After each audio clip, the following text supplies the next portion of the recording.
welcome to Inside the Upside Down, our after-hours Edge of the Rabbit Hole show. I'm Mike Ricksecker. With me is the lovely Shana, our chat Shananigator from Edge of the Rabbit Hole, and usually here on Inside the Upside Down. So, very happy to have you all with us this evening. Yes, I did bring on Periscope early. In fact, a little extra early because there was still some setup I had to do. So they got a little behind-the-scenes action tonight.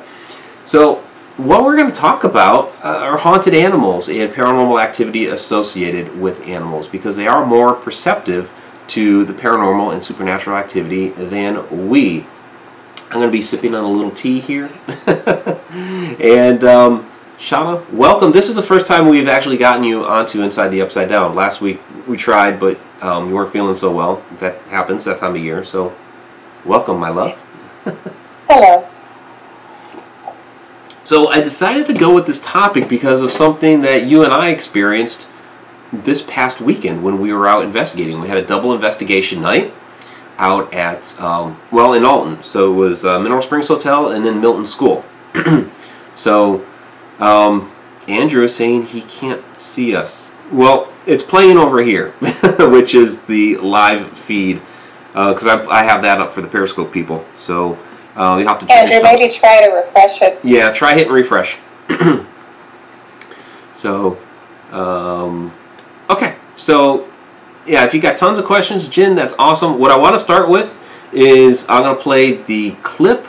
If you guys watched the live investigation that we did, you'll remember Buford the cat. And he just kind of like came up out of nowhere, and so we'll talk about it after I play the clip. But this was like just really kind of interesting. What kind of inspired this whole topic for tonight? So, Shana, you're not going to be able to hear this, but it's going to play for them. So okay. You're not going to be able to see it either, actually. So here we go.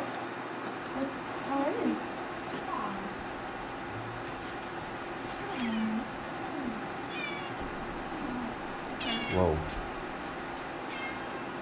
Did you hear that? It sounded like somebody falling. Like a guy. We're like, ooh. And unfortunately, Periscope doesn't hear it either. I'll have to remedy that. I can't hear anything, but I can see it. Okay. But it's just totally blocked off up here. And that's a window. And the cat's coming right up here. Well, what's going on? You okay? Uh-huh.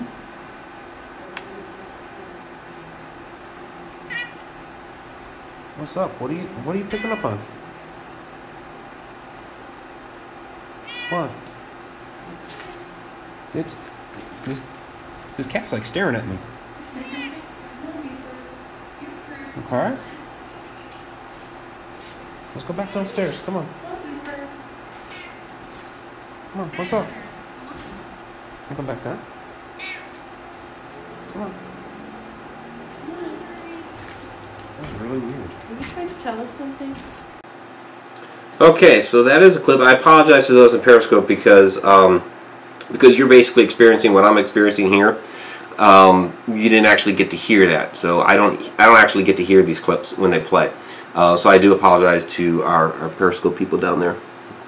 But for you on YouTube, you got to hear it. And I'm actually going to have to figure something out for the podcast because, well, actually, no, the podcast, because I'll just pull that in. It doesn't matter. I'll just pull that down from YouTube and then it'll all be there. So, okay. So it looks like a lot of people had different opinions within the chat. That's great. It looks like, hey, George is down in there. Hi, Georgie. Yeah. So, I love okay. You. So, Shana, now what did you think of all this? I mean, the cat just kind of came out of nowhere and then it had this whole event. You know, there was the, I don't know if you remember, but they got to see it and actually hear it, where we actually heard the sound of a man like falling. You know, you heard this oof, and it was a man's voice, and you heard like almost like a thud, and that's why I went up the stairs, and the cat just followed and did the whole meowing thing and just all that reaction. So what did you think of all that? Well, anytime, Buford seems like the venue's mascot, first of all. So, you know, he was kind of just walking around, doing his thing. And then, you know, kind of coming up and, you know, giving us a little bit of attention, but then wandering off.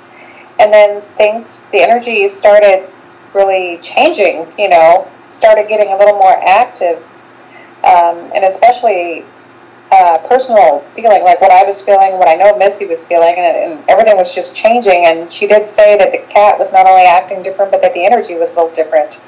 And then the cat came in and, kind of started, well, first he came in limping. Yeah, that's what it looked like, yeah. Don't know what that was all about, but then whenever he came in, he was like,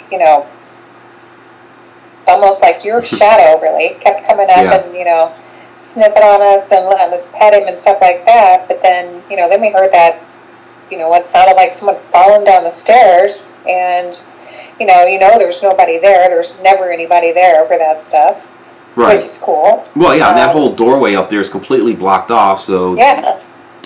So, but that's definitely what it sounded like. It was kind of a mix of that and almost like a cough or something like that, and the cat, went up there, and then step by step until you came down from there. It was basically like he was saying, human, come on, let's get out of here, Right.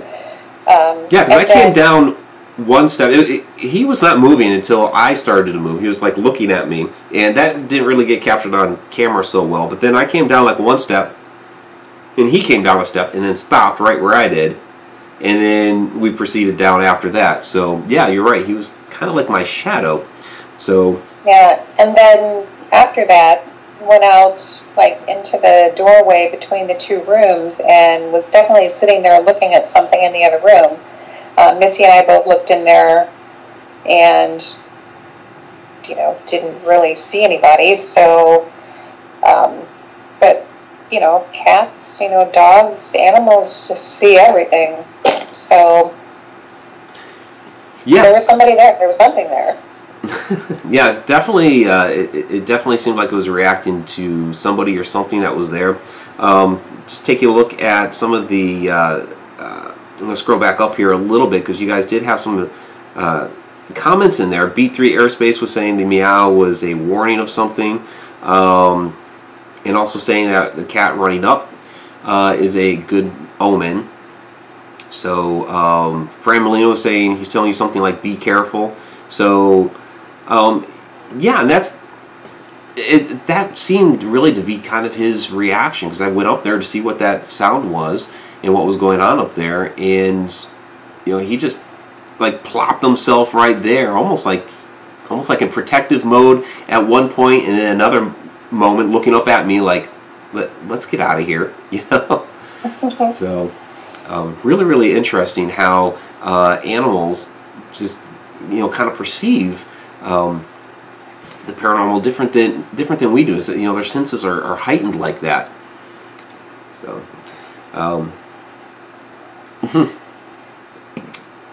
So yeah, the cat may have been hungry too. I don't know. He kind of fends for himself there. He's a loose cat. So, but he did claim me afterward, because we sat down. Remember that? We sat down before we went to the boiler room. This was off camera, and he just plopped himself right in my lap. It was like, you're a modern human. So. Now let's go to a different type of reaction.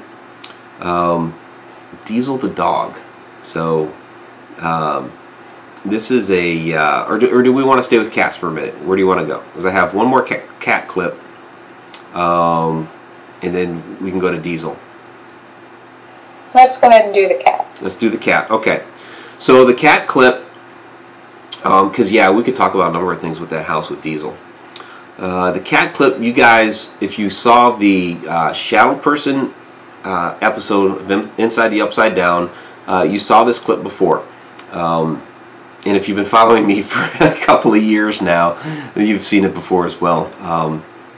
More than a couple of years. So, where do I have this at? So, okay, so this is the clip from The Haunted with Jasmine the cat reacting to the dark shadow mass that was in the bedroom. Jasmine reacting is significant. What's up, baby? Here. And again, apologies to Periscope. Something's bothering her. She's nervous or something. Animals have a higher perception of the paranormal than we do as humans. She stopped like she saw something. We knew something was definitely there in the room with us. All of a sudden, she took off. Kitty, kitty, kitty. Jasmine bolted away from the doorway. There's a cat in here. No, the cat didn't make it to the room. The cat went right here and stopped. All of a sudden, I saw this huge black mass. It was a massive black shadow. Okay, I'll comment on that in a second. I do want to answer this question from Phoenix Feather 1031 that came in. Do you think the cat, talking about Buford, was there for a distraction, or maybe it felt you guys were unsafe there to try to lure you away from that place? I mean, it's an interesting thought that, you know, it may have come down there to kind of get us out of there. It's not like we were right near where Buford was. We had actually trekked quite a way to get down into that area, and Shana, you could attest to that he just kind of like came out of nowhere after we had, you know, walked around a lot, and he wasn't anywhere near us earlier. So. Yeah, I mean, you know, we kind of lost track of the cat, really, because he basically just disappeared to kind of do his own little cat thing wherever they go, you know. And then Missy even said that he never comes down there. Right. So, you know, he was definitely down there for a reason, and that he happened to be there when that particular event happened, after the energy had already started changing, that it was no longer familiar to Missy, who goes in there all the time. Right. You know, when you have your venue that you go to all the time and something's different, it's, you know, blindingly obvious when it happens. So I think the cat was, someone sent the cat, or the cat had its own sixth sense going on and said, hey, my humans are going to need me, let's get him out, you know. Right. Yeah, because last we had seen him was up in the gym area, and then he kind of took off back to that hallway that leads back up to the main part of the school, which isn't... Yeah. Because that doorway that's blocked off kind of leads up to that front gym area. So we had to go the back way and around and down and then around to get there. So, yeah, the cat went a ways to find us. So the clip that I just played, which was from The Haunted, so, you know, that show aired on Animal Planet, and that was actually a deleted scene, so it didn't actually air for the show, which those of you that have been following me know that it's a bit of a complaint that I've had about that show. Even though I thought they did a really good job with it, it was one of those parts that they cut out that I felt that they should have included, and not because I got a little speaking part in there, but because being on Animal Planet, the focus is supposed to be on how animals react to the paranormal. This was one of the more significant pieces that we had. Aside from the little bit of storytelling that they did at the beginning with the family, and then at the very end when the cats were running around outside when we were doing the very end of the blessing. This would have been like, you know, one of the big moments, and they didn't include it. And, you know, basically, you know, that cat just started getting real skittish, started, you know, scurrying about the living room, dinette area, kitchen. It's not a very big house, and then it went over to the bedroom area and just like stopped right there at the door and just stared in. And so I was, you know, kind of watching there along the floor, followed it a little bit, and then, you know, walked up behind it as it got to that doorway and looked in, and there was this, you know, huge shadow mass that was there. And cat was like, yeah, I'm not having any bit of this. Just, you know, went around the doorway and out into the living room area, and I just kind of watched this black shadow mass just dissipate. So I kind of took that whole thing as, you know, the cat sensed that something was about to happen, something was forming, some sort of energy was manifesting itself there, and that's why I was getting all skittish. And then once it saw it, it was like, oh, okay, that's it, I'm out. You know, that sort of thing. So let me see if you guys are commenting here at all. So B3 Airspace. My cat is listening to Mike. All right, cool. I saw that one. Oh, nice, nice. Phoenix is taking off. Have a good night, Phoenix. Sean's cat's name is Melmeter. That's awesome. That's a pretty cool name. That's very, very cool. He says, but we just call him Mel, but that's cool. He named him Melmeter. Awesome. Okay. Anything else? Let me scroll up here real quick. Is for anything. So, cats also get to the floor in stealth mode. Cats and birds are much more intuitive to the paranormal. Carrie Parrish. Dogs are much more with the physical world. Interesting. Phoenix Feather, she was scared or uncomfortable being there. Her tail was bushy and was high up. Cats do that for alert. Cool. Yeah, and I'm not going to say in this that I'm any sort of animal expert. We'll leave that to Rob Guttrow. But we've had a number of experiences with animals, cats, dogs, what have you, during paranormal investigations. So we are speaking from experience here. So, and Donna's saying that cats are naturally intuitive, I think more so than dogs. Yeah, I would think so. Okay, so we want to get to Diesel the dog? Sure. All right, have 2 Diesel clips.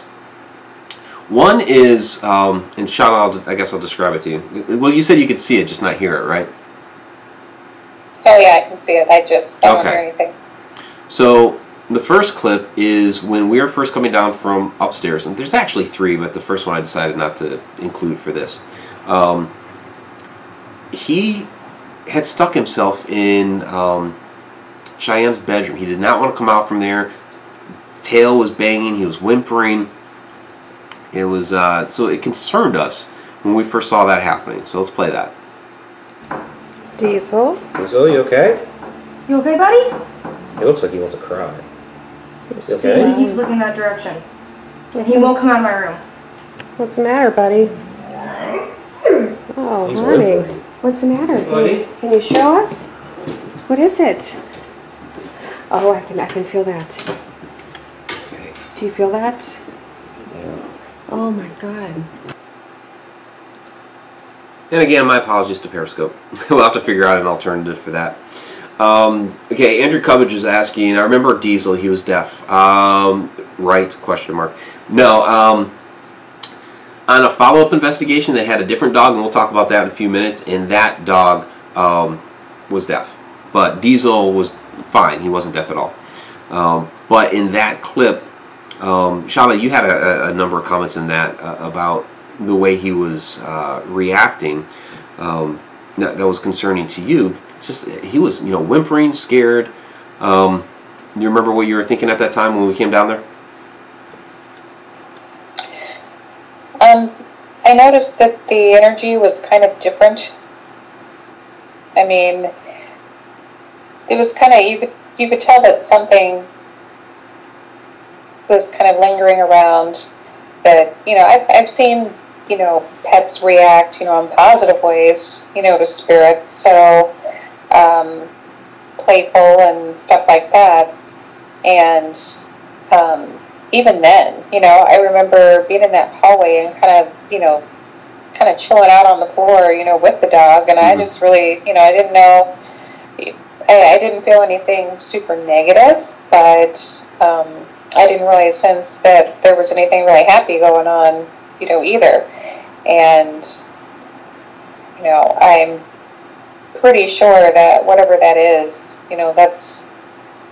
I think it might even kind of target the dog sometimes. Yeah. I remember it was earlier that day when we were doing the walkthrough and we were up on the 3rd floor. He was hanging out there down at the bottom of the stairs, trying to coax him up. Hey Diesel, come on up, that sort of thing. And he wanted nothing of it. He got up and just walked off, and he just did not want to go up there. And that was a little while after, when we were upstairs on the 3rd floor just doing the walkthrough, that you felt massive tingling in your head. I'd walked in the room first, and I was like, whoa, something's going on here. I called you in, hey, Shana, come here. And you were like, wow. So that house definitely has something going on there. So. Definitely, yeah. And then the next time we went back, there was some random energy spikes like that, but it wasn't in the same spots. It was in totally different areas, and I kind of think it's because, new people had come in and out. Mm-hmm. So a few times, so I know that, I think it kind of shifted rooms. It was like it almost got chased out because now there's all this furniture and living going on in that one room. And so I didn't really feel the energy as strong in there. Even despite all of the, different devices and stuff in there, you think that would kind of give off some high EMF anyway. There was just almost nothing going on in there. Yeah, the second time that we were in there, they had moved in television, computer, all of that. I think we got one unusual sound when we first went in there, when we were just doing a bit of a walkthrough, and then nothing else the rest of that day. So, the energy had really changed up there. It was a year between the times that we had investigated up there. So that's even kind of interesting to know how the energy can shift over a year, which to some people might sound like a long time, but in the grand scheme of things, a year isn't that long at all. So, excuse me. So let me go ahead and play this second clip of Diesel, and this is when he had a physical reaction, because he had started coming out into the hallway, and he had a physical reaction. And what I want you guys to look for is when he kind of hunches back, and then listen closely after that. You can hear him whimper again. So if you can listen really closely in this clip, you can hear some clicking sounds. So let me play that. It's got the stopping point right there since it got spooked.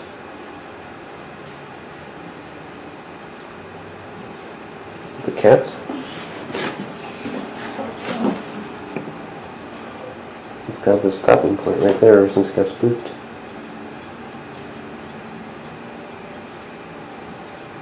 The cats.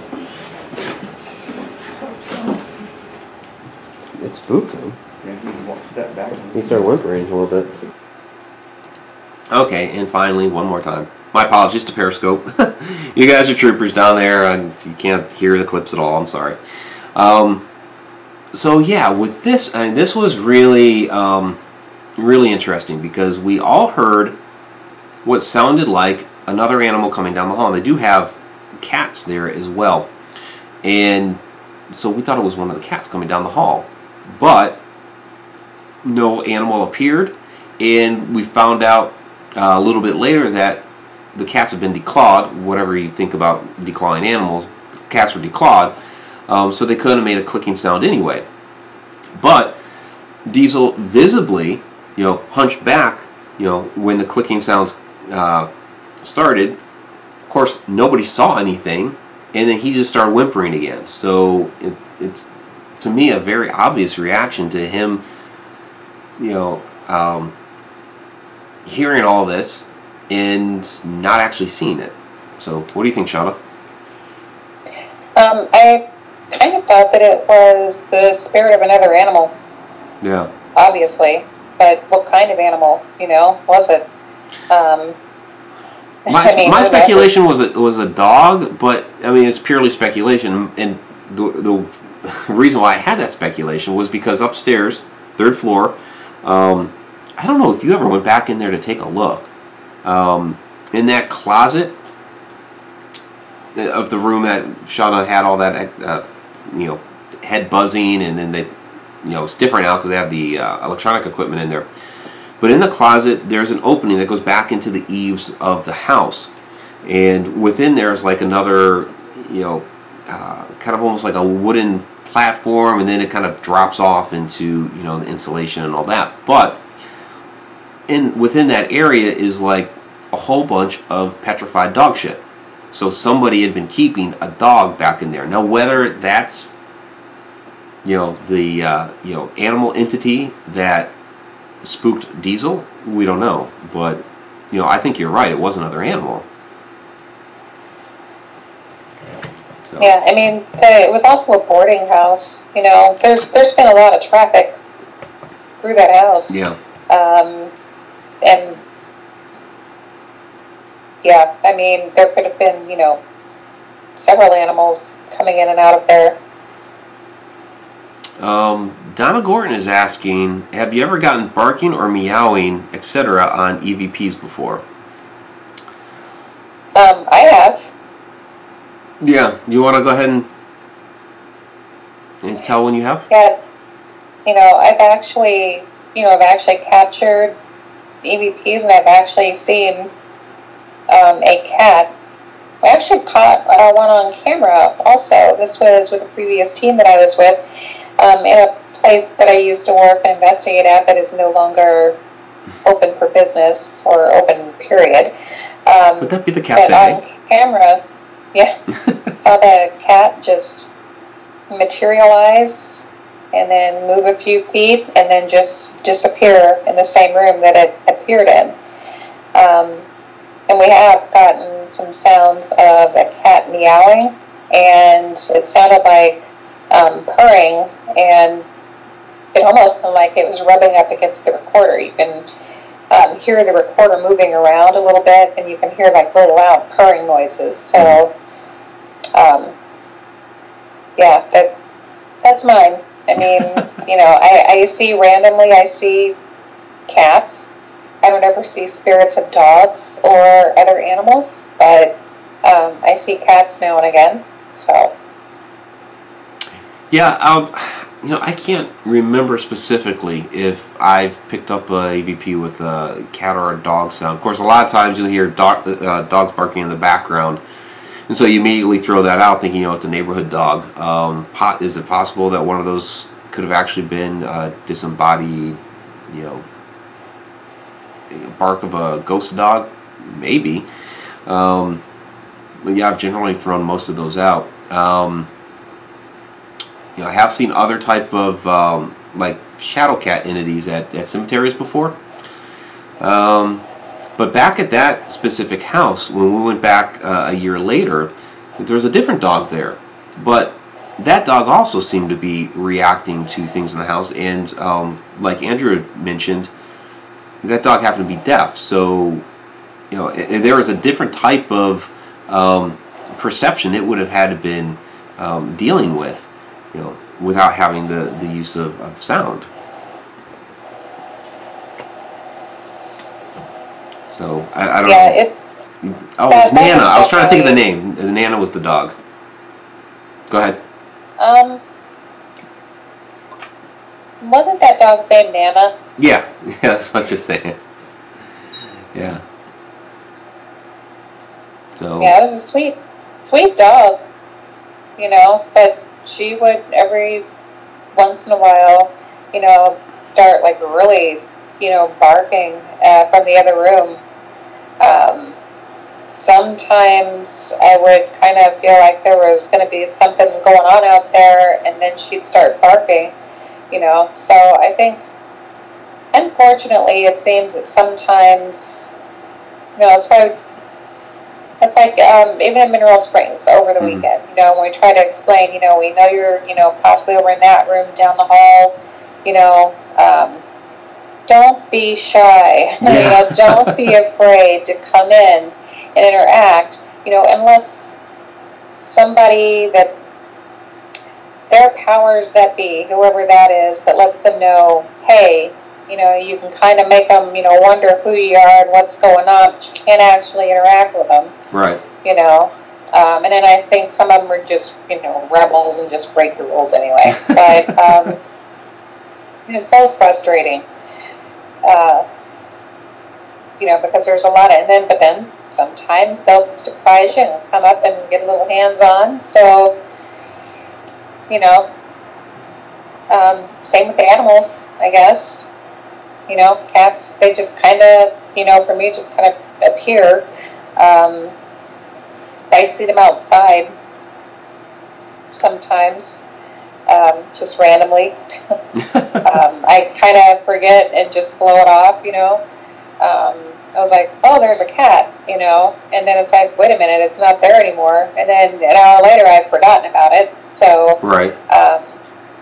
Kind of maybe ought to start keeping track of that if there's any significance, as to the time of, day or the day of the week, or, I'm sure, animals die all the time, out, they get hit by vehicles and right. stuff like that. So there's like hundreds of spirits of animals, just out there sometimes. So, and I think I just happened to be in the right place at the right time, and just one will cross my path. Sad. Yeah. Zippy Davis asks an interesting question. This is actually something I was going to bring up as we got into this conversation. So Zippy asks, very curious, can animals maybe smell them at times also? Talking with our good friend Rob Guttrow, because he deals a lot with animals, animal spirits. He's a dog rescuer. It's kind of like his side thing. Kind of almost like his second job, because he's a meteorologist by trade. But he does a lot of dog rescuing. He deals with a lot of animal spirits. He's a medium that's in tune with a lot of these animal spirits. And something that he has told me before is that, or at least suggested, because there's no way to know for sure, is that animals, when they see something supernatural, like they see a ghost or whatever, they may not, and why they maybe start whimpering and getting a little bit scared and what have you, is that it may be that they see this person, but they have such a fantastic sense of smell that they're seeing a person, they're seeing an entity, but they're not getting that normal smell, and so it spooks them. They start wondering, why am I seeing this person, but I'm not getting any sort of scent of a human being. So that's, of course, it's kind of a theory, because there's no way to ask a dog, hey, do you smell that ghost? But it makes sense. What do you think, Shana? Yeah, it seems like, well, and then there's times where they seem, kind of playful towards it, like if they finally figure it out, like, oh, they don't feel the same, but, hey, I recognize that person. But, yeah, I think fusion, until they finally put two and two together, especially if it's someone that they know, that disappeared for a little while and then maybe came back, they're not going to be the same unless, spirits have that capability to let you see, to see them however they want you to see them. So, right. Yeah, do spirits have a smell? I have no idea.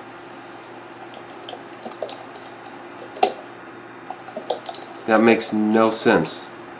We didn't touch anything, we're just sitting here. Okay, there we go. So hopefully it will stick it all in the same stream. Okay. Can everybody see us now? Okay, yeah. Well, they can, because I'm getting it over here on the setup I have for Periscope. I don't know how much we lost there. I don't know. Yeah, that was right. They had to be a YouTube thing, because because my setup here was telling me that I was connected. So, I don't know. So I apologize for that, guys. Oh boy. Technology, you love it, but then shit happens. So Robert White is saying 45 seconds. Andrew Cubbage is saying 3 minutes. Okay. Well, one of the things I did want to say, because you had mentioned, maybe cats. Okay. Did you guys pick up any of the phantom smell stuff? Did you guys get that at all? Let me know down in the chat. Yes, we're back. So let us know in the chat if you got anything about the phantom smells. But one thing that I was going to mention was because you said that maybe when they recognize somebody or figure it out, that maybe they start getting a little playful. And if you remember, right at the very end of that investigation back at that Jacksonville house, we had just turned off the cameras and everything, had put things away, and then it was like a moment later, after we had just gotten everything away, that Nana just rolled over on the floor and was acting like somebody was rubbing her belly.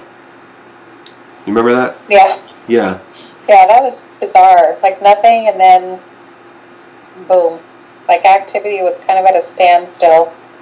And then all of a sudden, it's like someone just started petting her. And she was definitely, rolling around enjoying it. So, very odd. Yeah, she was definitely having a good old time with it. And it's like, this would have been perfect for... for the investigation video. That we were doing a 360 filming with that one, so I had already had everything away. I think I tried to pull up my phone, and by the time I finally got that out to get anything, it was already done. But that was just wild, because she was just and having a good old time.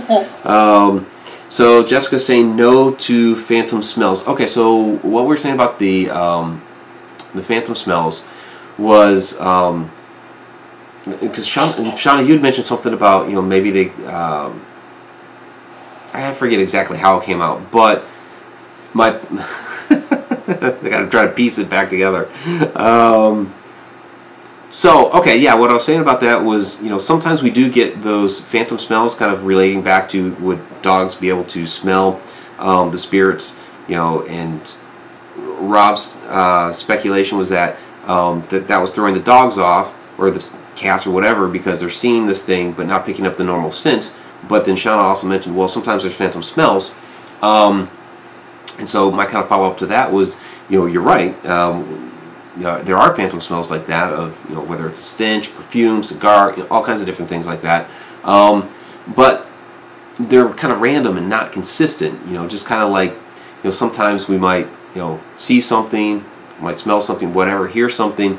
There's not like a real consistency to it, so it still may be that the dog is seeing the apparition but not smelling it, or maybe it's smelling a person that should be there but is not seeing them.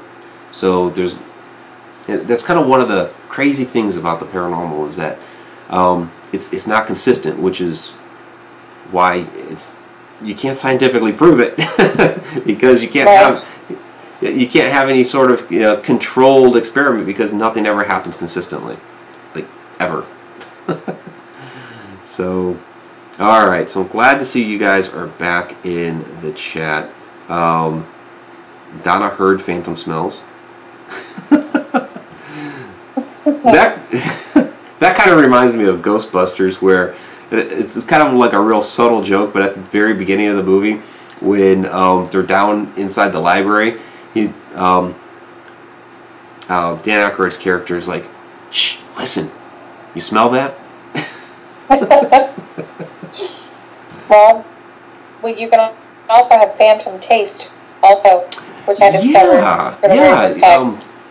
Totally off the subject of animals, but no, go for it, because we were down there. It was like just before Buford came down that Missy was saying that she was starting to taste a little bit of something, and that was something she had talked with you about, I guess, the time before that you guys were there that I didn't investigate.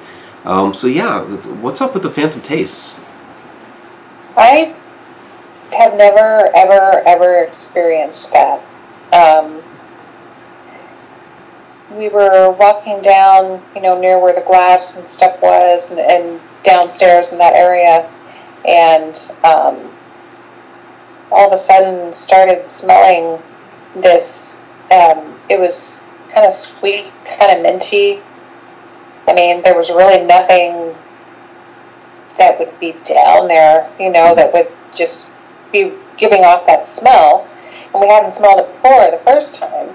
But then the second time, it was so strong that it just coated my tongue with it. I mean, it was like Banaka, kind of. Okay. That's kind of almost what it felt like, too. I mean, it was just... But then whenever I stepped out of that room, it was gone.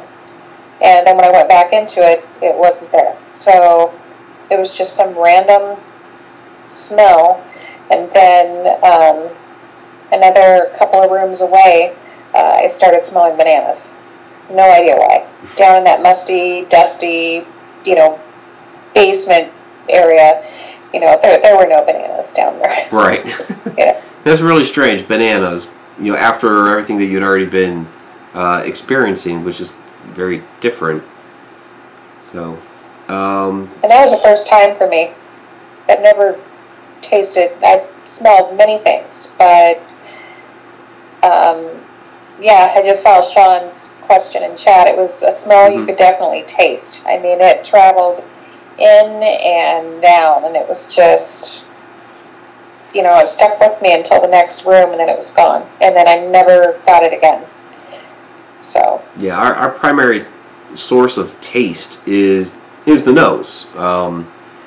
The tongue is, the taste buds are mostly for sweet and sour, bitter, that type of stuff. It's our nose that you actually take in more of the smell. That's why lately, when you've been seeing me like drink the coffee here during the show, I've been using the regular mug rather than the one with the lid. Even though the one with the lid keeps it warmer longer, you get the aroma off of that. It would be like kind of like drinking wine. That's why you kind of breathe it in, right, so that you can experience the full flavor. So. Oh yeah. Let's get into wine, right?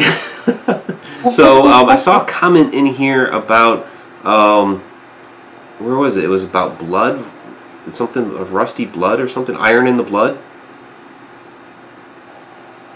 I thought I saw the word rusty there for a minute. B3 Airspace, blood taste rusty. Retired morgue lab worker. Interesting. Here's a question from Tom McNicholas. Hey, Tom. Do you think the eyes of pets are seeing a more spectrum of colors that allow them to see what we can't? Well, I mean, I don't know all the physiology of a cat, but I do know that they have like far superior night vision than we do because of the way their eyes are. Same with dogs, but cats especially. I mean, they are primarily a nocturnal animal. So, does that give them the opportunity to see and perceive more paranormal activity than we? Probably. I mean, I would think so. But again, since I can't really interview a cat, I don't know. What do you think, Shana? I was just watching chat. I don't know really. Saw one, Robert saying thought dogs were colorblind and cats see colors that dogs don't, and I don't know anything about any of that. I know what I see. Right. Like I said, you can't, unless the cat is, or dog or whatever is, I don't know what kind of training it would need, but I have no idea if it can recognize colors or not. Just like they say, most people dream in black and white. Well, I know I don't. I dream in color. Every time I have a dream, it's in color. Sometimes it's in animation, and I'm the only person that's not. I've heard you say that before. Yeah, that's really interesting. You dreaming in animation. Yeah, it was weird for me too. I had to kind of stop and think about everything I might have, eaten the night before, and I knew I wasn't on anything. So I don't know what prompted an animation dream, but it's the only one that I've had. I've just had one. Okay. Donna Gorton is saying dogs see color, but just not as broadly spectrum as we do. Gray is more strong. Okay. Jen K, did anyone see my question when we were talking with Spirit? No. So go ahead and repost your question, Jen. I guess I got missed. Kind of got lost in the shuffle here. So please go ahead and repost your question.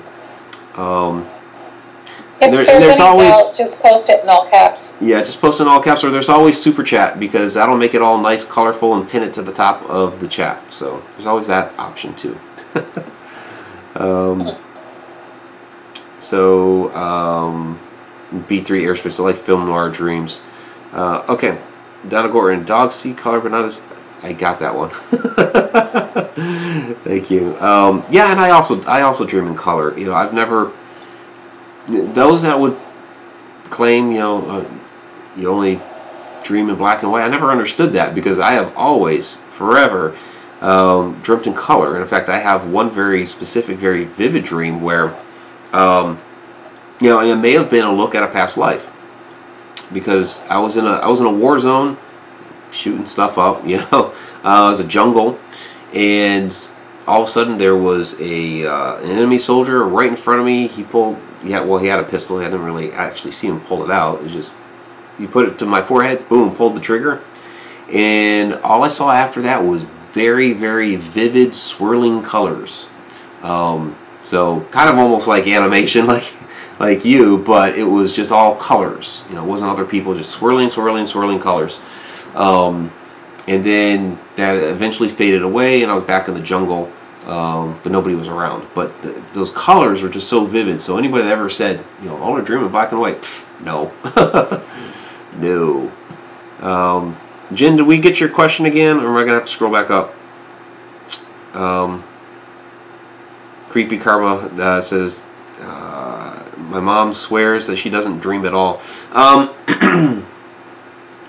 She does. It may be that she is so exhausted that she's just not remembering them. Like for me, like during the week, because during the week I only get about 4 hours of sleep, which isn't healthy. But on those mornings when I wake, I have no idea what I may have dreamt, because it's just I'm just so exhausted. Getting up to boom, I'm out. You're not in the right sleep state.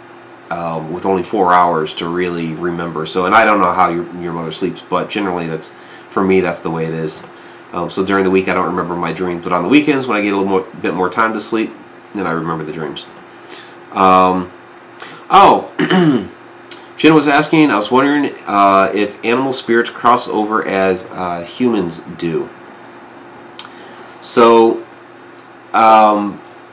just having talked with Rob Guttrow, and a number of times we've had him on here now, I would say yes, that animal spirits work very much like human spirits do. I'm not the expert on that, but just from the number of times I've talked with him, he does experience the spirit animals in that same fashion. So, Shana, you've heard him speak a number of times. That's pretty much what he would say, right? Yeah. Yeah. Andrew Cubbage, is it true if you die in your dream, you die in real life? Well, no, because I've shot point blank in the head. I think I died in that dream, and I have lived to tell the tale. So, Andrew, there is no such thing as a stupid question. No, there's not. He's mentioned that before. No, there is no such thing as a stupid question. Yeah. Yeah, that comes out. Never died in a dream. Yeah. I've never died in a dream that I remember. I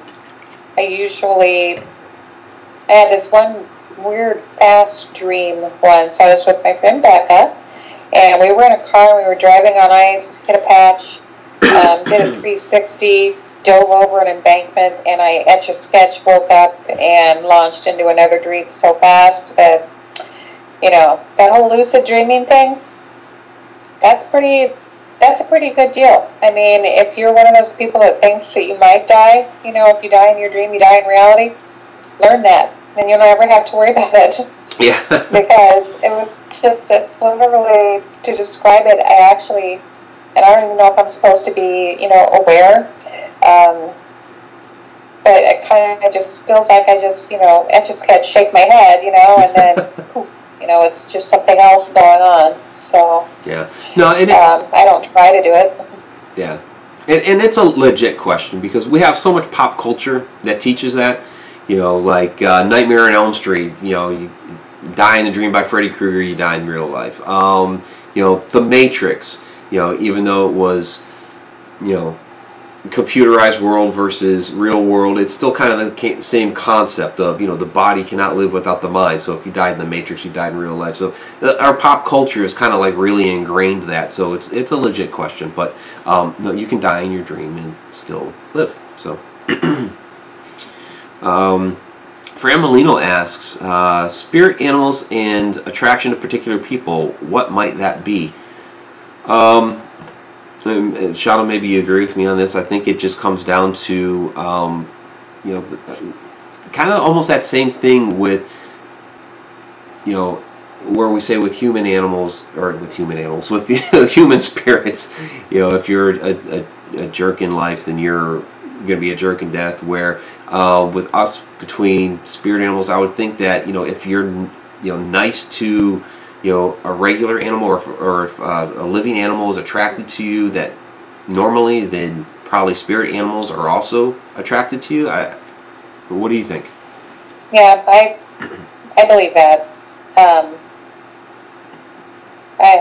Energy attracts like-minded energy, I think. So if you're giving off good energy, in reality, if you give off good energy to animals, animals are a good judge of character. So I have to believe that it's probably just like that, in their afterlife. Whenever they come back, I kind of feel that way. I believe that. Yeah, I agree. Let's see. Let me scroll up here if I missed anything while we're saying that. Wow, Joanna Rubino says she dreamed that she died and had seen her grave. Now that is really interesting. I saw that. Yeah. I don't even want to know. That would take me a little bit to shake that one off.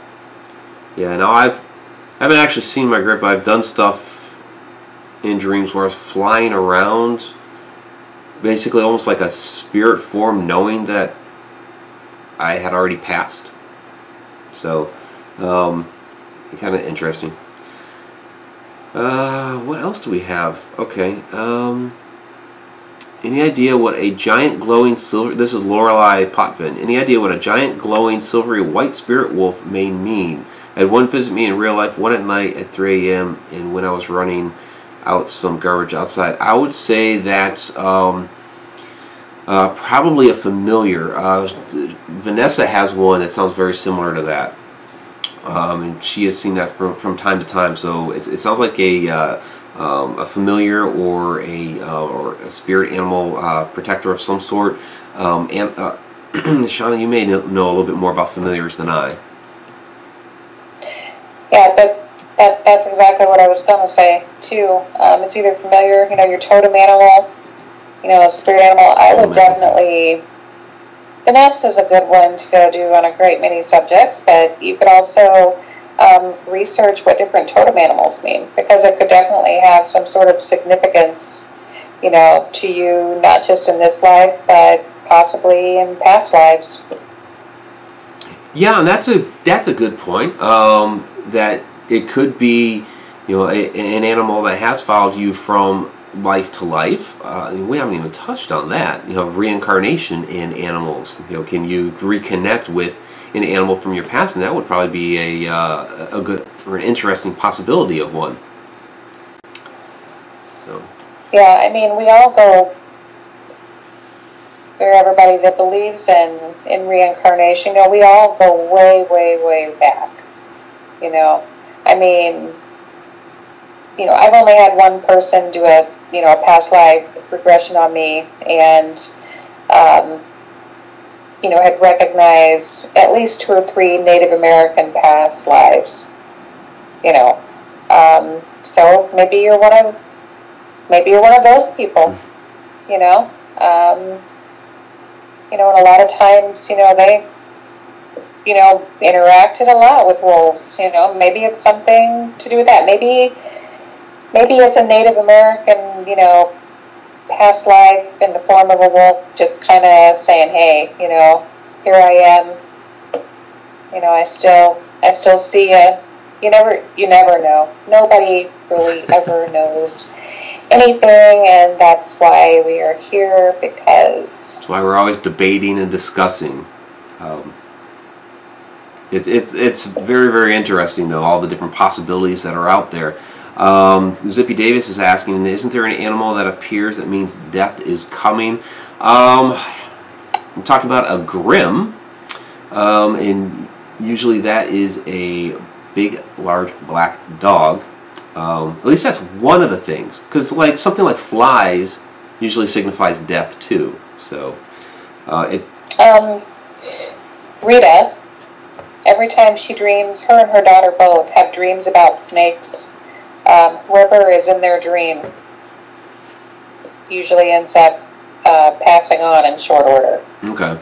I would hate to have that superpower. Yeah. I would not want that. No, no, not at all. So they see a snake. One of them's usually getting a phone call to say that says, so and so, has passed away. Yeah. So snakes are significant to the both of them. That's usually the one for them. So I don't have that, thankfully. B3 Airspace saying Native American belief of owl had bad omen means death. So there's another one there. So that's kind of a cultural thing, I think. A lot of times, different cultures from around the world will have their different beliefs. Yeah, Shana definitely has an owl thing going on. I usually, owls have always symbolized, fond memories of the goldenrod, and usually the more active the owls were, the more active it was on the inside of the boat. And I don't know if owls symbolize, does that mean that they symbolize someone is going to die, or is that just, they're just letting you know, hey, there's some stuff going on in that boat. Technically, they are not alive in this realm. They're dead to us, but they're still alive. It's still energy, So I've never had anything bad happen to me where an owl was involved. I will just say that. Yeah, I've had good experiences with owls. So there was one before my parents redid their porch that would always hang out in the rafters. So there was a question specifically for you, my love. From Joanne Rubino. Shana, I was told that if you see blue jays that you're seeing a female spirit. Is that true? I don't know. I've not done a lot of research about, if I see something pop up in my feed or someone mentions it, I'll probably do a little reading up on it. But other than that, I've stuck with mostly just people. So I don't know, but I've seen my fair share of them, Cardinals, a lot also. And I think there's some significance for Cardinals as well, if anybody knows what that is. I see a lot of those.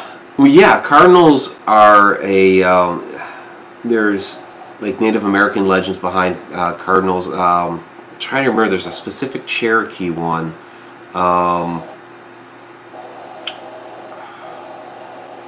I can't remember offhand. It was supposed to be it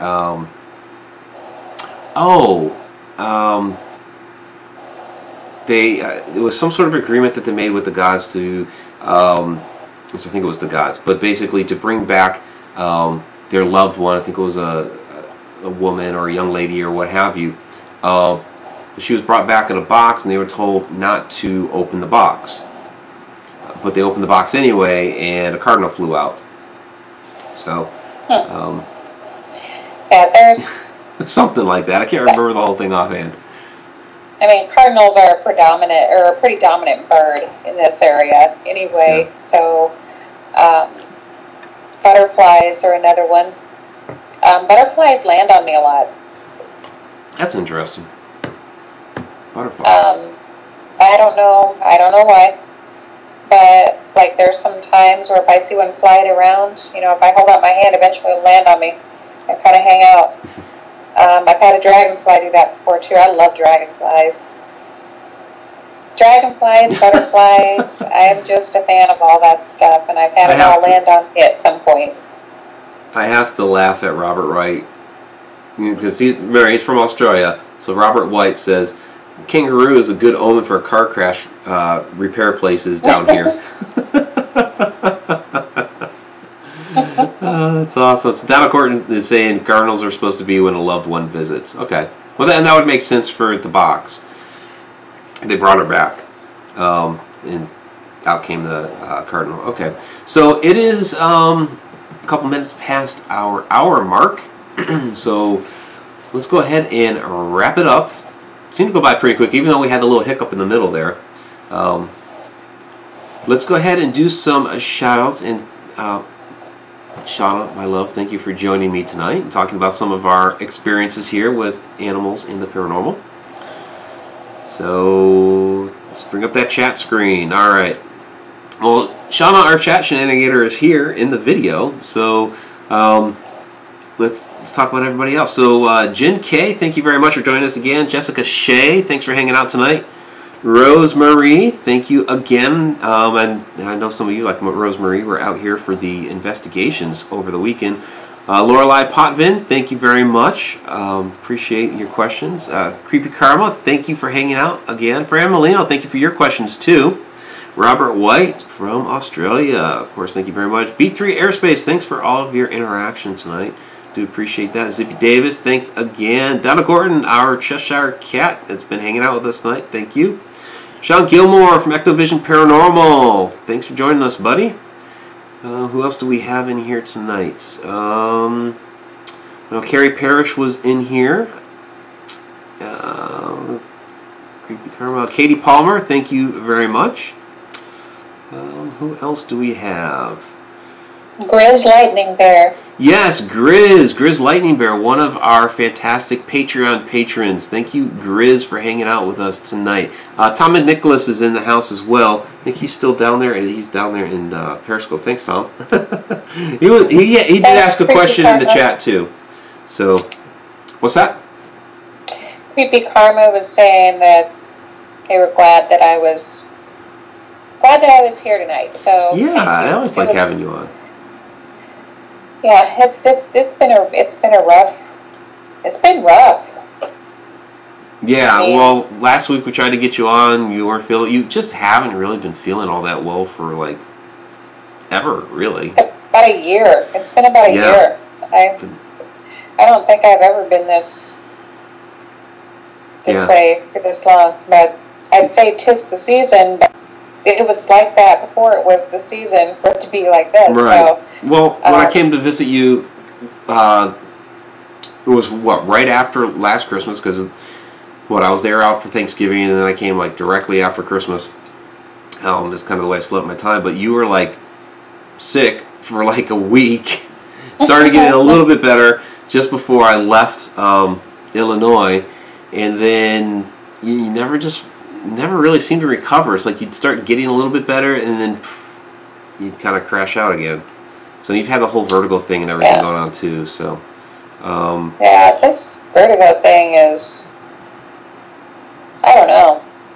I don't really know, but of course, you can never get in, to address an issue with a specialist. You have to wait, forever. So it is what it is.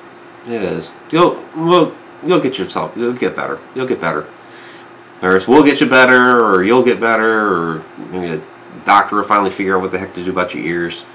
So, yes, Creepy Karma, vertigo does suck. A couple others. Dawn, Spooky Spectacular is in there. Andrew Cubbage, Joanne Rubino was in there. Sean Gilmore. I think I got Sean earlier, but we can say Sean again. Mike is hot, that is all. Oh, Jesus. He's going back to the show that we just had, The Edge of the Rabbit Hole, with Chuck Banks. Yeah, Chuck just kind of like blindsided me. Have to go outside and talk about this. Oh my God. Chuck totally blindsided me. It was funny as hell. So, all right. So, that's it, guys. Thanks for joining us tonight. I really do appreciate you guys hanging out until it's midnight.